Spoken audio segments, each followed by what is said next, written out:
ఎంత బాధను తట్టుకున్నారండి. కిట్టిగాడు పుట్టక ముందు నేను ఒక రైల్వే ఎంప్లాయీని, ట్రైను డ్రైవర్గా పనిచేస్తుండేవాడమ్మా. నేను ట్రైన్ నడుపుతుంటే 2 రోజులకు ఒకరు వచ్చి ట్రైన్ కింద తల పెట్టేసేవారు. నేను ఆర్ను కొట్టేవాడినమ్మా.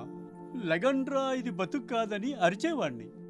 ట్రైన్ వాళ్ళ మీద చెల్లిపోయేది. ట్రైన్లో మొత్తం 1500 మంది దాకా ఉండేవాళ్ళమ్మా. వాళ్ళ కింద నుండి శవం వెళ్తుందనే విషయం ట్రైన్ మొత్తంలో నా ఒక్కడికే తెలుసమ్మా. ఒక్కడే ఇంజిన్లో కూర్చొని తెగ ఏడ్చేవాడిని. పాపం, ఏ తల్లి కన్న బిడ్డలో. అందుకే కిట్టిగాడు పుట్టిన తర్వాత ఆ ఉద్యోగం మానేశానమ్మా.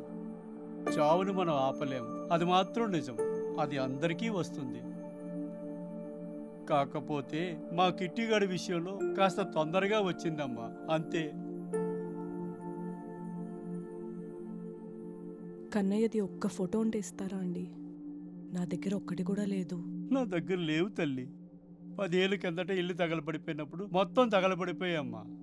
కానీ వాడి కిటికీలోంచి దూకి వాళ్ళమ్మ ఫోటోని, వాడి సర్టిఫికెట్లు తెచ్చుకున్నాడు తల్లి. అవి కూడా ఎక్కడ పోగొట్టుకున్నాడో ఏమో. ప్లీజ్ అండి, ఒక్కటి. నా దగ్గర లేవు తల్లి, నిజం.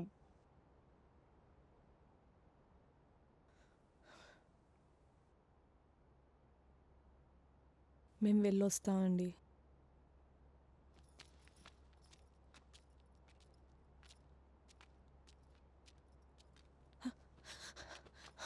పోనీ ఆ దండేసిన ఫోటో ఉంటుంది, అది ఇస్తారా? రేపు పొద్దున్నే తీసుకొచ్చి ఇచ్చేస్తా. నేను తీసుకుంటాను, రేపు పొద్దున్నే తెచ్చేస్తాను.